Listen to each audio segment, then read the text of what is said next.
Hello everyone and welcome back. If you're new here, my name is Emma and over the years I've naturally gravitated towards wholesome games, whether it was playing Theme Hospital on the original PlayStation or spending countless hours in Animal Crossing on the Switch. Today I thought it would be fun to sit down and go through my game library to see what cozy games I've logged the most hours in. Some of the picks might be obvious, you probably might know me if you've watched my videos before, but there also might be a few surprises in here too. I'll also be sharing what it is about each game that has kept me coming back for more. I really wanted to do this because I know there's been a lot of cozy games that might have been a little bit of a miss so far, so maybe you're looking for that one that you can sink a lot of hours into. Let me know in the comments which game you have the most hours in and why, but for now, let's get started with this. So for this, I'm going to go through these games in order of when I picked them up. Sadly, I can't go all the way back through the years, as most of this will actually be based off of my Steam, Nintendo and EA games libraries, but honestly, I would have loved to have known how many hours I poured into Crash Bandicoot and Pokemon Yellow on my original Game Boy Color. Man, I wish I had that Game Boy Color still. I'm definitely aging myself here, but those were kind of my absolute childhood obsessions. When I was younger, the majority of my gaming was done on handheld consoles or the PlayStation 1 or 2, but my first PC game that I truly spent hundreds and hundreds of hours in was, of course, The Sims. I was familiar with the game as I had Sims Busting Out on the PlayStation, but although I did sink a lot of hours into The Sims 2, I think it was actually Sims 3 where I really fell in love with the game. I remember fondly going into the shops and actually having to save up my money to buy the physical discs. It felt so much more special than just adding games to your Steam cart.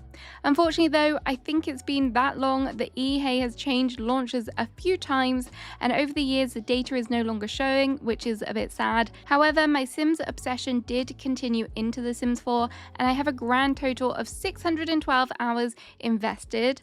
Obviously, this has been over kind of an 11-year period, so it's not that impressive, and I'm sure there are a lot more people out there with way higher amount of hours invested, but I still have sunk a lot of money into this franchise, and the main reason I loved it so much is for the decorating. I used to also be a huge fan of downloading mods, so I've probably spent at least 100 hours solely shopping for mods too. Let me know if that's you as well. That is highly addictive.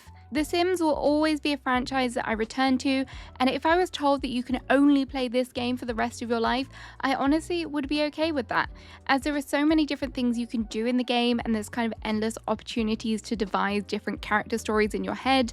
But my main love, of course, is the decorating, and this is mainly what I find myself logging in for nowadays, and I've been playing a little bit more this year than I have previous years, and the gameplay side of things has definitely taken a little bit of a backseat. Although I did enjoy running my own little pottery business in The Sims, that was quite fun.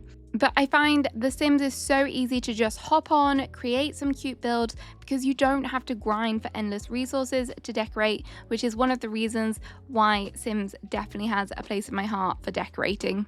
For all of those reasons, I think that's why Sims has definitely got a spot here. The next game is an absolute classic, and its success has definitely helped inspire a lot of cozy games that we enjoy today. It is, of course, Stardew Valley. This game was released in February 2016, and I purchased it and began enjoying it not long after the release, as I purchased it specifically on the 2nd of March 2016. But I do primarily play on PC, and on there I have clocked up 619 hours in the game. I do feel like the majority of those hours were in the early days of the game's release, and I'm pretty sure I played this game religiously every day in the beginning, but in the last couple of years I've definitely played less. I haven't fully enjoyed some of the content that was added later on, like Ginger Island, and it is a big regret of mine, but honestly, there just aren't enough hours in the day, and I will be real and say that every time I have the desire to play again, I just want to start a new save. Some of those hours have been through multiplayer, which I do particularly enjoy, whether it be with my husband, who also has a lot of hours in this game, or with a group of friends.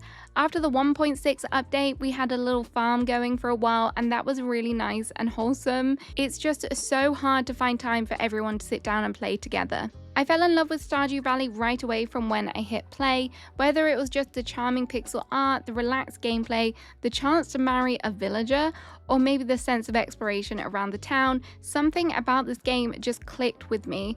I know some people find it overwhelming at first, especially with how much there is to learn. It is definitely a Google as you go kind of game, but honestly, that is part of its charm, I think. And without the depth to Stardew, I honestly feel like it wouldn't be nearly as special. It would just be some other kind of generic farming sim. Stardew Valley is one of those games I know that I will keep coming back to, and honestly I can picture myself still sitting in a care home playing it when I'm 80. The third game on my list was one that I definitely initially picked up for nostalgia reasons, and I didn't expect to become as obsessed with this one as I did. This is Twooint Hospital, and this acted as an amazing replacement for one of my all-time favorite games, Theme Hospital. This is a whole franchise, and I think this one, particularly the hospital setting, will remain on top for me, as I didn't quite gel with Twooint Campers as much as I wanted to. However, I did really enjoy their most recent release, Twooint Museum. It was just really nice and refreshing, and I kind of like the idea of going out on expeditions, so I love that they added that.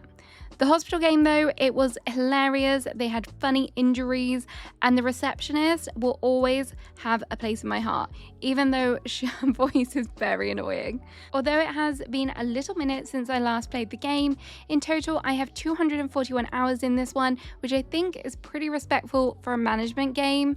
I think there is a lot of replayability with this one, and as you go along you'd learn so much just from playing the game. If you've never tried this one, I do highly recommend it. Even though it is 7 years old, I do think this game will definitely stand the test of time. For a good few years, I mainly flitted between Twooint Hospital and Stardew Valley. That is until my husband forced me to play Animal Crossing New Horizons. I won't lie, at first I was a little bit hesitant as I thought that the game looked a little bit childish. Don't hold that against me, please. But with the pandemic hitting, I soon became absolutely absorbed into this game, and it is now, I believe, my most played game ever.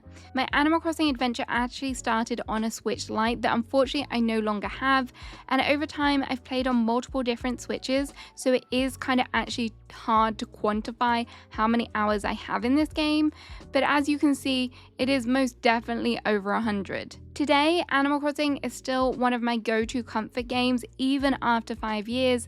I definitely don't play it as solidly as I used to because it was just part of my daily routine back then. But like with The Sims, I do play this more for the decorating aspect of the game, which is kind of not surprising because after a little while you would think there would be not a lot left to do if you weren't decorating. In total, I think I have completed over 12 islands, and I've honestly kind of lost count, but I also do have 3 that I'm actively working on now. I have all of my fingers and toes crossed that there is going to be a new game announcement coming very soon, because I really cannot wait to hyperfixate on a brand new Animal Crossing game. After playing Animal Crossing New Horizons pretty religiously for a couple years, by the summer of 2022 it was time to try something new. The first game I turned to was Dinkham. Although it only recently got its full release, I had a lot of fun with this game, even way back in its early access. It offered a refreshing change of pace with a focus on exploration and resource gathering, and there was also a little bit of combat here. I really enjoyed the town building aspect of this game. It shares a few similarities with Animal Crossing, but it does have an Australian outback setting, which definitely gave it a unique twist and kind of helped it feel a little bit fresher. One of my favorite parts of Dinkham was the multiplayer. It is fantastic, and I had a great time playing with my friends. Personally, I spent over 150 hours in the game, and that's kind of taken up with decorating, customizing my town, and all of that gameplay was a lot of fun. I also appreciated that I could enjoy decorating a little bit quicker because I turned on the mod setting so I could spawn furniture in, though I do think that it's something to use with care as it does take away from the progression and story elements of the game. I recently jumped back in after the full release, and they've added quite a few new features since I last played. I think Dinkham will always have a good sweet spot in my heart, but with so many amazing games out there right now, I'm not quite in a hurry to return fully to it just yet. Another game that, although I have spent over 600 hours in, I won't be rushing back to this one anytime soon. This is Disney Dreamlight Valley, and I know this is going to be controversial. A lot of people really do have this one like kind of close to their hearts, and I fully understand that people love the games that they're loving, and I don't want to be overly negative here because it did bring me joy for quite a long time. But I would say over the past year, maybe year and a half, I've definitely fallen out of love with it. For me, the repetitiveness of the game with things such as like the questing, worrying about where I was going to put the millionth villager home that I had received, just got a little bit too much and definitely started to wear me down. There is a whole lot more reasons. It's not just that superficial, do not worry. I did do a lot of decorating in this game as well, which I did enjoy at the time, but as things kind of progressed, and also maybe perhaps because of the first DLC update, I found that one a lot harder to decorate, and also just the introduction of other games with better mechanics, I kind of even fell out of love with that as well. This game definitely filled a hole or a void that I needed at the time, but since then, other games have definitely filled that space. One thing that really puts me off returning is the Moonstone Premium Shop. I don't love the idea of having to spend more money in a game that I've already paid for. Yes, you can earn Moonstone through Dream Snaps, but that for me also became a huge chore. Spending hours decorating and setting up to get the perfect shot just to tear it all down afterwards for a chance at some Moonstones just wasn't sustainable or fun for me. One day I will probably log back in just to see what has changed, but right now for me this game remains uninstalled and I don't have any plans to reinstall it. If you're still enjoying the game, I'm genuinely happy for you. It's just not where I was finding joy at the time, so for that I decided to stop playing. 2022 was busy because after Dinkham we had Dreamlight Valley, and then Coral Island came into early access as well, and I jumped into this one straight away. I have a smidgen over 100 hours in this game, and again a lot of this was played in early access, and for me I fell victim to the early access hype. Since exiting early access, I have really struggled to get back into this game as I feel like I had done it all before.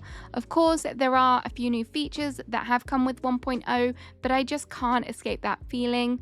That being said, the game is great. It has all of the traditional activities that I love from farming sims, and they have executed it really well. One of my favorite things was the diving in this game. I really loved that, and the progression as you move through is excellent. I love the donation of things to the museum or leveling up your town. It all just felt really rewarding. There is a lot to do in Coral Island and it's all done really well. I love the graphics of the game as well. There's also a good array of characters and some very good romance options. I could definitely see myself returning to this game in a few years and falling in love with it all over again. My next true addiction came in the summer of 2023, and this one is still going strong. This one is one that I've spent hundreds and hundreds of hours in and still play almost daily. This is, of course, Paleia, and for me, this pushed a few of the above games out of my kind of gameplay rotation, and I'm not mad about it. Is it a grind? Yes, it is, but I do love the grind in this game. My Steam currently sits at over 2,200 hours, and I'm almost a little bit embarrassed to reveal that that would probably also be a lot higher. However, the game did not release on Steam straight away, but either way, it is a lot of hours that I've put into this one. Paleia still gets monthly updates, and the recent Elderwood map expansion was one of the biggest ones they've ever had, and this one made me very excited for the game all over again and definitely caused me to sink a lot more hours into it. The decorating in Paleia is also one of the standout features for me. The mechanics are good and there is free placement, and the furniture pieces are all really nice. This game is obviously an MMO, which I think is part of the reason why I have sunk a lot more hours into it, because it is so much fun to play with friends and I've enjoyed countless hours doing that. Honestly, the community, although everyone does have their kind of toxic people, is very wholesome and they're generally really helpful. It's really heartwarming to see when other players are helping each other out in the game chat. The future of this game is also quite bright. There's lots of new updates and things planned on the way, including animal husbandry, which is going to be a huge fan favorite. There's also going to be changes to the housing, and eventually they'll be releasing a whole other new map. So here's to another 2,000 hours in Paleia. I also have some honorable mentions of games that I haven't quite hit the 100-hour mark in, but I definitely think they have potential to get there for me if I had time to play them. The first is Fae Farm, and although I have totally lost interest in this game, and if I think back about it now, it did definitely have some flaws. However, I have just over 50 hours in the game, and I think that if I wanted to fully complete everything, then I would have easily hit over 100 hours. Roots of Pasha is another game that I really want to find some more time to play, so much that I also purchased it on the Switch to try and encourage me to play even more. However, I haven't been successful in doing that. At present, I have 44 hours on PC, and the reason why I really loved this game was for the progression and the unique theming. There was also some kind of clear areas to explore, which was always good, and of course it has a pixel art style, and I am a sucker for that. In the future, I can see myself 100% returning to this one. It is a lot of fun. Another game for me which definitely has potential to get that 100-hour mark is Hello Kitty Island Adventure, and I know that there's probably some of you watching that already have way over that mark. This is a live service game, and there are frequent updates and events which really do contribute to the desire to keep picking it up. I was really enjoying playing this on the Switch during my free evenings and relaxing in bed with it. However, after 70 hours, I kind of broke that routine and I've struggled to get back into it. I think perhaps I'm slightly scared that there will also be so much that I've missed out on, so getting back to it and turning it on is really hard for me right now. I loved Pokemon games growing up. One of the Pokemon games I've spent nearly 100 hours in is Pokemon Arceus. I know a lot of people have heavily criticized the world in this game for being a little bit lifeless, and I kind of get that. It definitely needed some more detail here and there, but I just loved being able to run around in the open world and catch Pokemon. I recently logged in again, and then that got me all excited for Pokemon ZA, which is releasing later this year, and I'll definitely be picking that one up as well.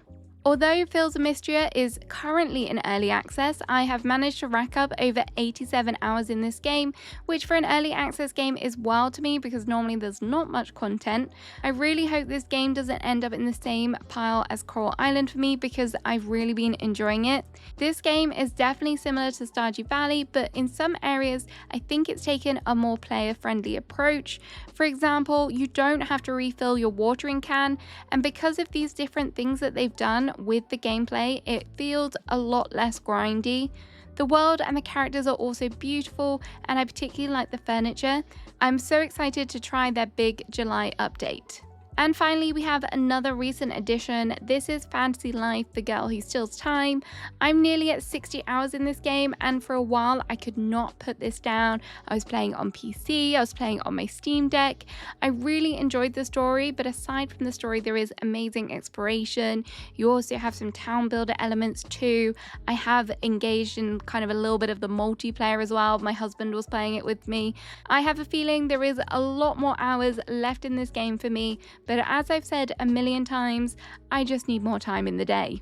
So there we have it. If you are looking for a game you can get fully obsessed with and kind of immersed for lots and lots of hours, here are mine, and let me know, as I said in the beginning, which games you spent the most hours in. Have a great rest of your day. Bye bye.